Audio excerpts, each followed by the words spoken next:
Ugo rearranged his seat, and his coach on the train seemed to finally have some peace after the worrying parties had been dispatched off. The reverend beside him had gone back to his seat. Ugo tried to close his eyes to take a quick nap. He closed his leg onto the bag in between them. He began to think about how he would dispose of the money. Does he go and give the family of his friend some of the money? How does he explain where the money is coming from? Which business will he tell them they did to come about $10,000 each from him to their families? He sat eye open, staring blank into the roof of the train. Sleep has eluded him ever since. Soon after a couple of hours, he got ready to exit the train at his station. His stop was a few miles ahead. He stood up, adjusted his belt and trousers, bent down to pick up the bako bag. The bag felt lighter than what he had been carrying since. Then he knew something was up. Could it be that he had gotten stronger while sitting on the train? Or was he just giving it more thought than he required? Either way, he knew this was not ordinary. Something nudged him to check discreetly right there on the train. His hands dug down into the bag, pushing aside the banana, brushing off lightly a t-shirt underneath the banana. What his fingers touched was nylon, not cold hard cash as it should be. His heart skipped several beats. He dug his fingers deeper into the nylon bag, like it is some mistake that his hands will rub against something like money stashed there. He was not that lucky as his hand rushed into the grain. Tiny grains. His fingers were deep inside the gari. Obara Jesus! Hey, Bese! What type of magic is this? That hard currency becomes gari? He brought out his hands up to his face. The tiny grains of gari stuck to his fingers. He screamed, "Ha!" His noise made him the focus of attention on the coach of the train. People asking him what the problem was. He remained mute. He thought he was home free and safe. He planned to escape to Ogun State. Had a few days to gather his thoughts before escaping with the money elsewhere. But now, all he has is gari and the white shirt, banana, and what must be around 20,000 or thereabout. A part of him wanted to mourn the fortune he had just lost. Another part of him wanted him to trace his steps and find out where the money went. He went with the other part of his mind. He thought about what could have happened. Then he remembered the fight that happened earlier on. Also, there was someone else on the train that had the same bag as him. How possible is it that they swapped bags? The bags were identical. The possibility is there. Those boys got off the train a while ago. Finding them right now will be the most important task in the life of Ugo. He is the sole survivor of the last heist. He may be the one to go empty-handed. Not possible. The train honked. Ugo knew the train was about to stop. His mission right now is to head back into Ebute Metta to find the boys fighting on the train. He heard some names, also Jude or Jide, or is it Jude and Joseph? If he can find any of those boys, he will find his money. The next train stop was Agbado. He abandoned the gari and the banana inside the train station, took the shirt, threw it over his shoulder and left. Pained to his bone marrow, he looked out for the nearest hotel as well as a beer parlor. Tonight, he drowns his sorrow in alcohol. But first thing tomorrow morning, he leaves for Ebute Metta Ido to find his fortune. He is going to find that money even if it kills him. As the security guys returned to the office as their attempt to follow Ugo failed, and it failed spectacularly because they were called back to the office in what seemed like a strange move because they were sure they could get the guy.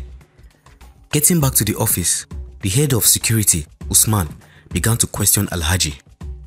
Alhaji, wallahi! We for don't catch that last thief. Usman responded, still angry that Alhaji gave the last order that he gave. No worry, Usman. I'm the one that called you back, Abi? Alhaji said to him. Alhaji is a very educated man who has several businesses in Apapa that includes haulage, cement distribution and bureau de change. Also, a bachelor's degree in accounting from Bayero University, Kano, and master's in business administration from the University of Benin. Yes, sir, Usman responded. Inspector Benny is coming here as we speak. she will take over the investigation. She has her security firm and leg everywhere, so she will lead the investigation. You just relax. All my money will come back to me. I promise you that one, Alhaji explained. The security guys knew Inspector Benny very well, a talented and smart investigator. She had spent several years in the police, working with different task forces in banking, fintech, maritime, transportation, and several other departments. She has contacts everywhere up to her neck, including the central bank and the several top banks, an expert in strategy and deception. Inspector Benny is a 6'1" lady with an athletic build, finished first of her class in the NDA, also studying at the United States Army War College, attended by several US and Nigerian presidents, as well as Muhammadu Buhari, not forgetting several courses and conferences at West Point. To top it off, she has a master's degree in psychology. For someone as smart as she is unassuming and extremely friendly, which is all to lure you into her den and make you susceptible to her charms, which is undeniable with her supermodel physique. After she got fed up with bouncing from one task force to the other, she left the government to set up her agency to help people like Alhaji Dati with security and consult on other matters as well. After a couple of minutes, Inspector Benny arrived at Alhaji's office. He dropped the gauntlet and promised to give her all the support she needed. If she can wrap it up in all less than a month, he will pay her a separate bonus of $20,000 aside from the commissioning fee of $7,500, which he paid her instantly. Alhaji also dedicated 4 of his trained security guards to help her with whatever she needs. She cleared her throat, and before speaking, she knew she was taking the job even before she arrived at the office. Alhaji, you must deliberate in everything that we do. We must think about the last surviving member who might have enough intelligence to evade us. First, do you guys have the dollars catalogued?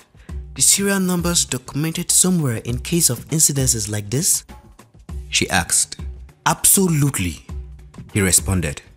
I have even sent to our association chairman. We have circulated it amongst our members, alerting anyone who sees any of the serial numbers amongst our network, he continued. That is very helpful, Alhaji, she said.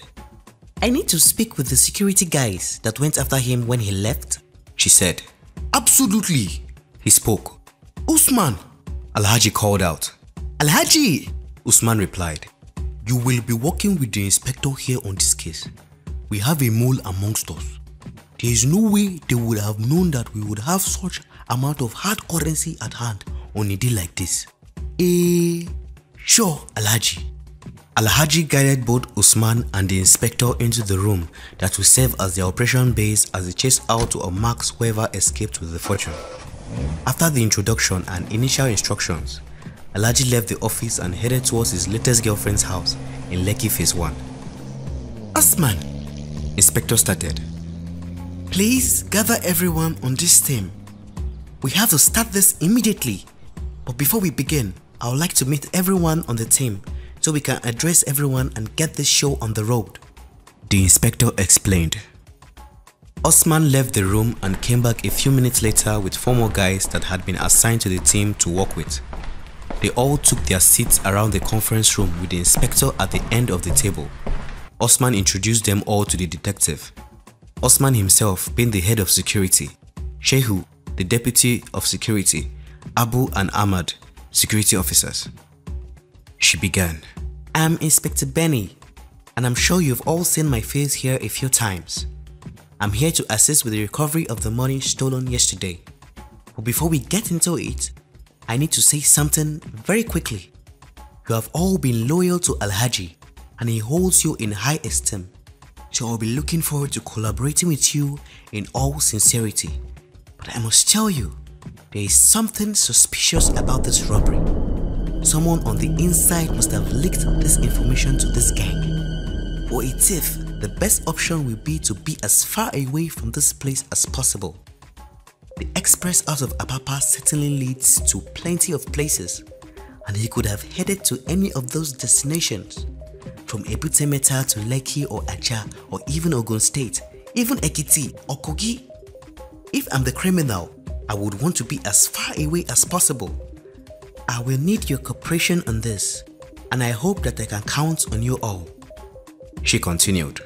The first thing we need to do here is trace the steps. What happened immediately after the last thief left?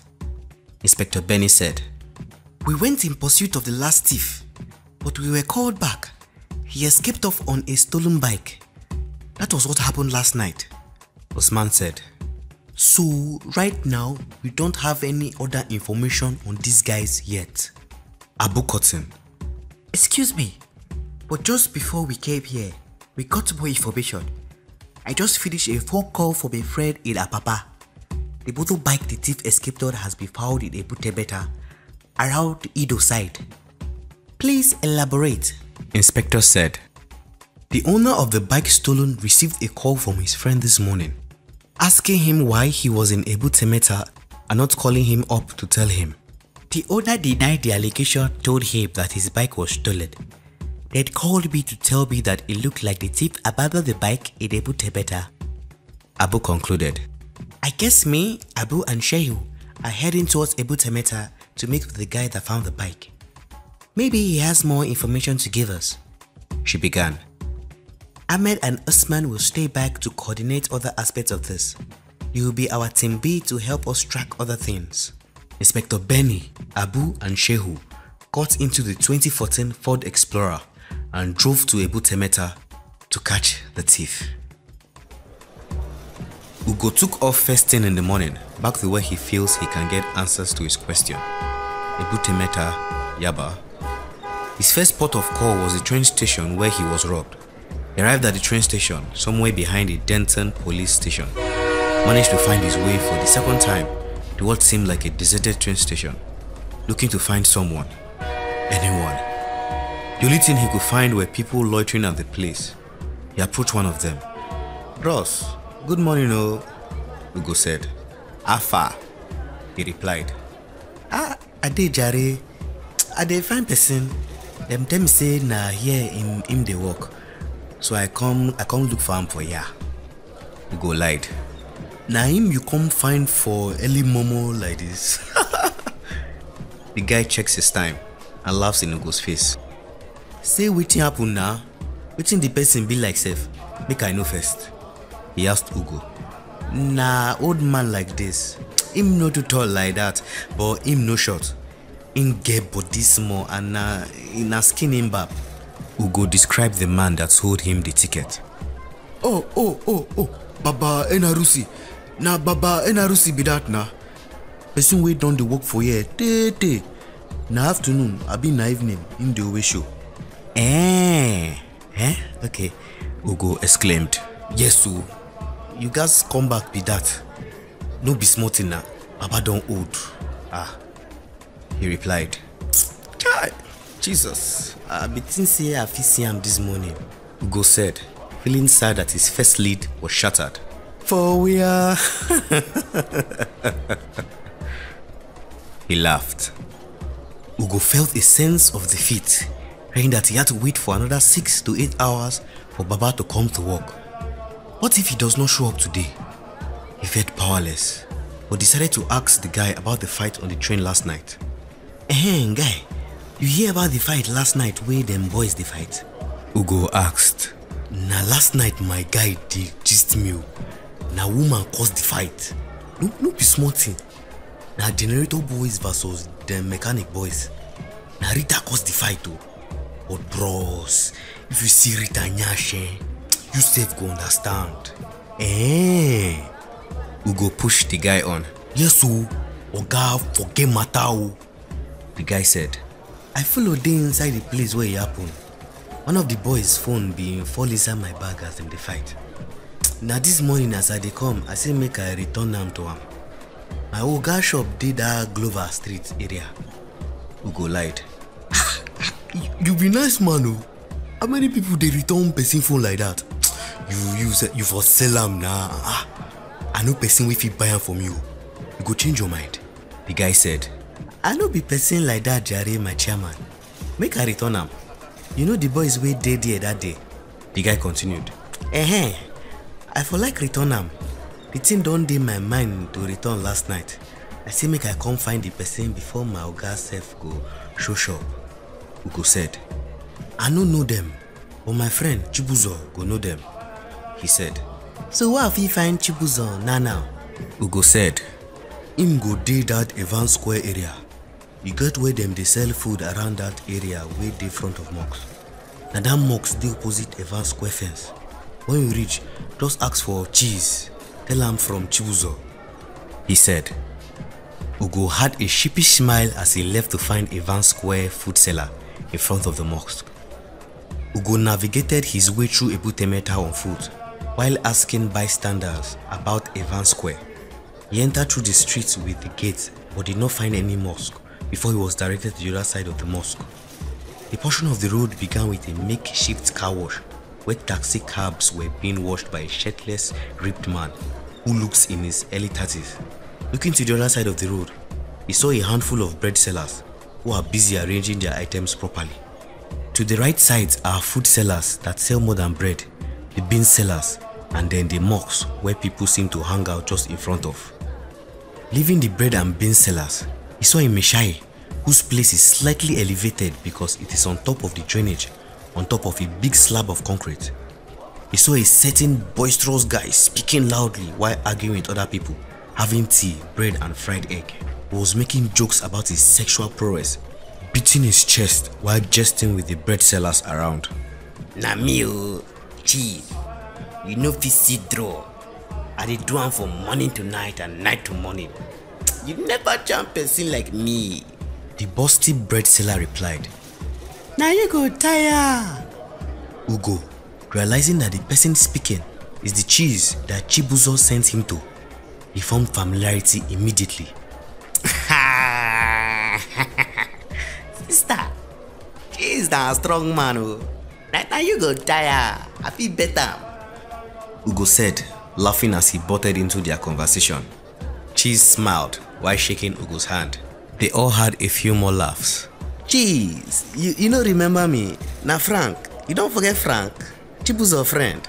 He lied through his nose. Chama, na fana. No vex, no vex. He get as a bijari. Cheese replied. You go chop? Cheese tried to offer him some food. My oga go soon show for shop. Na Chibuzo they tell me say you know the boys where them fight for train yesterday. Ugo went straight to the point. No be small thing. No be the first time where Rita go cause wahala for Ebute Metta be this. Bros. Now when you see him, you self go understand wetin be the talk. Cheese replied. I don't hear I'm tired. Ugo said. I dey find them boys, them generator boys. You know where I find them? Ugo asked. Bros, the fight never end.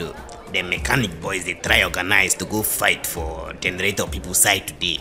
Cheese confessed. Oh, boy. Ugo said. I beg, wetin be the boys them name? Make I go give am in tin. Ugo continued.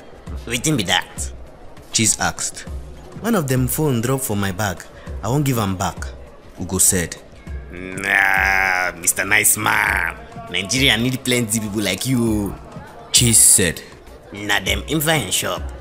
Na him get sense pass for that crew. Cheese said. Them shop there around that Lagos street. When you reach there, ask for Papa Ebuka shop. The man popular where you go find him there. Cheese said. Cheese, na man you be o, Biko. Ugo greeted him and they left.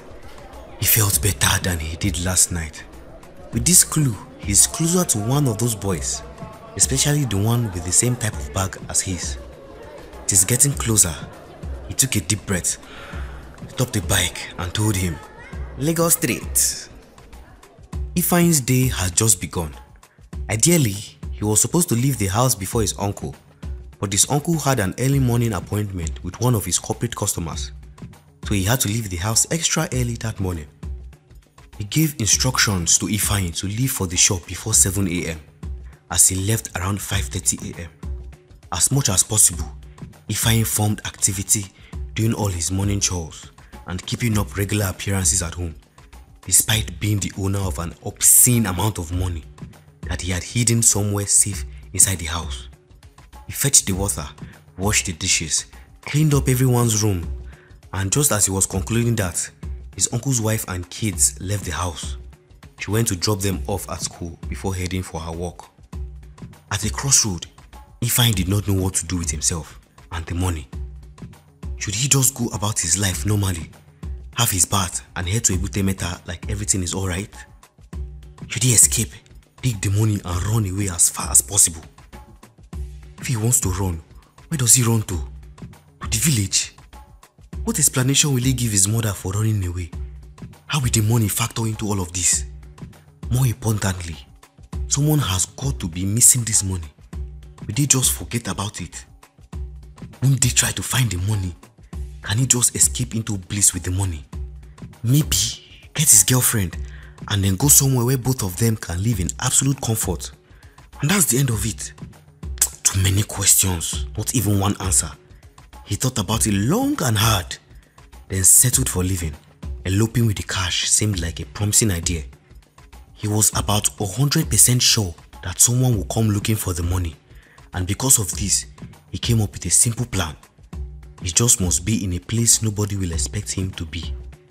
As soon as he made the decision, he had his bath, arranged his luggage into 2 bags, money safely hidden in the bags. He carried them to the bus stop and hailed a cab from the bus stop and left. He came into the house as the son of a poor village woman, but right now, he would be the richest person in their street, maybe their local government, if you don't count the thieving politicians. Inspector Benny and her team had just arrived at the Ido area, proceeded on foot to meet with the guy who found the bike. Abu quickly found their source, Musa, and he began to narrate how he found the bike. Now when I dey come back from mosque, na him I see Danla the Okada for that place. Musa points at the direction, just a place where night traders stay to trade their wares. Musa seemed in a hurry. After answering just one question, he was in a quick hurry to dash and run somewhere. Wetin dey happen? Where you dey rush go? Inspector Benny asked him. Na mechanic and generator people dey fight. Kai shege darao banka Yoruba people won't fight Igbo people. Musa said. Everyone looked at themselves and wondered if another ethnic clash was about to begin. The inspector added, Wetin happen? Na woman matter. The fight start yesterday inside train. Na today Igbo people wan do them own. Musa explained. From a distance, they saw what looked like a mob of angry young men storming the streets. Where them they go? Inspector Benny asked. Lagos Street, Musa answered and left immediately, riding his bike, giggling like a little child. He was set to watch the showdown between Igbos and Yorubas that was about to go down in Ebute Metta. Inspector Benny took a wild decision and followed in the direction of the mob, either for amusement or investigative work. They joined the mob at the back. The mob proceeded to Lagos Street at Ifeanyi's uncle's shop, where they were sure they would be able to locate the irascible Jude who started all this wahala. By the time they had arrived at Ifeanyi's uncle's shop, the uncle was just opening the shop and setting it up, furious that Ifeanyi hadn't gotten here as expected. The mob was already getting riled up, but Papa Ebuka is a popular man with a lot of charisma. As soon as he saw some of the faces of the people he had sold generators to, he called out their names and started making jokes with them, dousing the situation before it escalated. They had conversations and then explained how Ifeanyi and his friends were sorry about the case. He even lied that he was the one that asked him to stay at home for the day so that peace can reign. The angry mob's anger had dissipated when he asked the lady selling drinks beside his shop to give everyone a cold drink to relieve them of the early morning Ebute Metta sun. Arriving at the venue of the mob action, Go looked around to try and find any of the boys there, but he couldn't. The only visible figure from all of that is Ifeanyi's uncle, Papa Ebuka. He looked at everyone closely to see if any face rings a bell. Looking from left to right, he did not see any aside from one. The one that made it all happen, the brain behind the operation. The guy was with 2 other people, one lady and another guy. He then began to pay more attention to them. Watching them closely, he knew one thing was certain after seeing those 3 people together. The owners of the money are not giving up on the money. They are seriously looking for the money and him. The stakes had just got extremely high. The only person not present here right now is the person in possession of the money. The Bureau de Change people are here. Ugo, the last surviving member who should be the owner of the money, is here. The missing link here is the boy who mistakenly picked up the money. As he watched the event unfold, he saw the lady with them go aside to pick a call. And as soon as the call ended, the lady and the men raced to their car and sped off. Ugo followed them from behind, staying far enough for them not to notice, but also close enough to be able to track them. Just then, his phone started to ring. He brought out the phone and couldn't identify the number. Truecaller had nothing on the caller. Ugo picked, and he heard just a single sentence before the line went dead. "Check your message," the voice said. "Where do we meet so I can get my share?" The first message read. "I don't have the money, Oga," Ugo replied. "What do you mean you do not have the money? I saw you escape with the money yesterday." "Yes, I escaped with it, but the bag got switched." "You are joking, Abi?" "No, I'm not.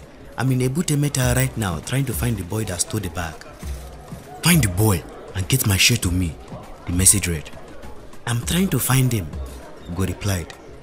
"We have just received word now that some of the dollars that we flagged have just been received at Echo Hotel. Go there now." "Thank you for the heads up," Ugo said. No wonder they ran out as soon as possible. They are heading to the island to trap the guy. The destination is Victoria Island.